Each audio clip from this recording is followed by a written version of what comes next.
अगर सब कुछ ठीक रहा तो साल 2026 तक गोपालगंज का सब एयरपोर्ट शुरू हो सकता है। यह बात आर्टिफिशियल इंटेलिजेंस यानी एआई ग्रोक ने कही है। दुनिया के सबसे रईस अरबपति एलन मस्क का एआई ग्रोक इन दिनों भारत में ट्रेंड कर रहा है। इसी ट्रेंडिंग को देखते हुए न्यूज पंच ने भी गोपालगंज के सब एयरपोर्ट के बारे में सवाल पूछा।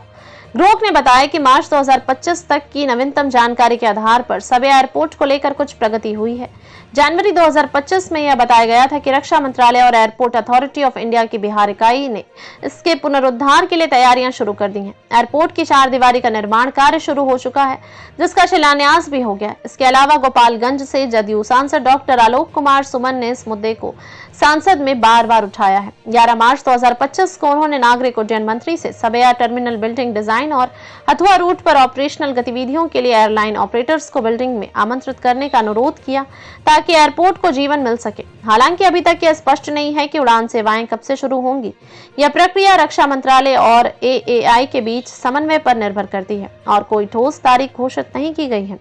ग्रोक ने यह भी कहा कि यदि सब कुछ योजना के अनुसार हुआ तो अगले 5 से 10 वर्षों में सब एयरपोर्ट के एक छोटे लेकिन कार्यात्मक हवाई अड्डे के रूप में उभर सकता है, जो उड़ान योजना के तहत कम लागत वाली उड़ानों को संचालित करेगा।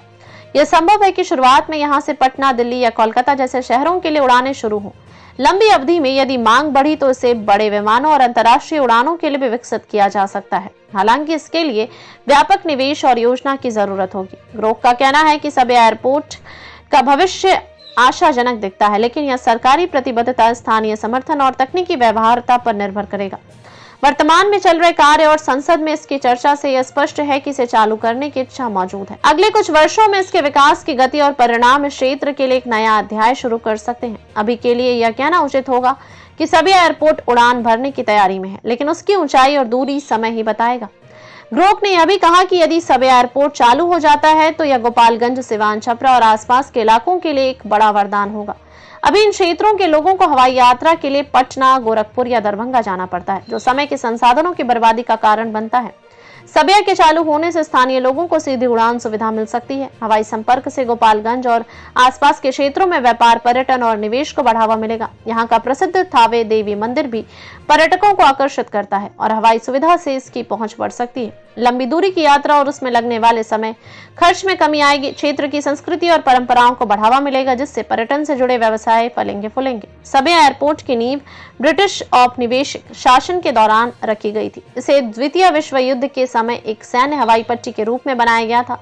इसका प्राथमिक लक्ष्य मित्र देशों की सेनाओं को सहायता प्रदान करना था। यह हवाई पट्टी मुख्य रूप से रसद आपूर्ति, सैन्य निगरानी और आपातकालीन उड़ानों के लिए इस्तेमाल की जाती थी।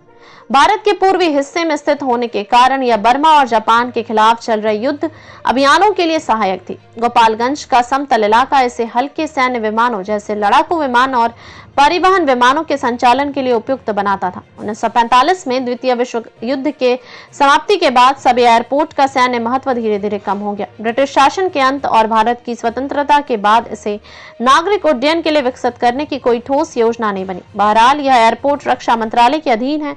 इसके नागरिक उपयोग के लिए रक्षा मंत्रालय और एएआई के बीच समन्वय महत्वपूर्ण होगा। फंडिंग और बुनियादी ढांचे के विकास में देरी इसकी प्रगति को प्रभावित कर सकती है। एयरपोर्ट की पिलरिंग भी हुई है।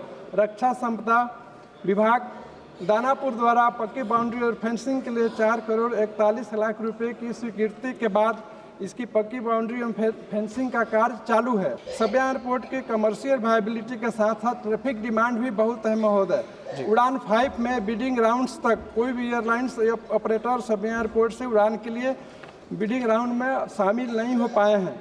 टर्मिनल बिल्डिंग डिजाइन का काम भी जरूरी है।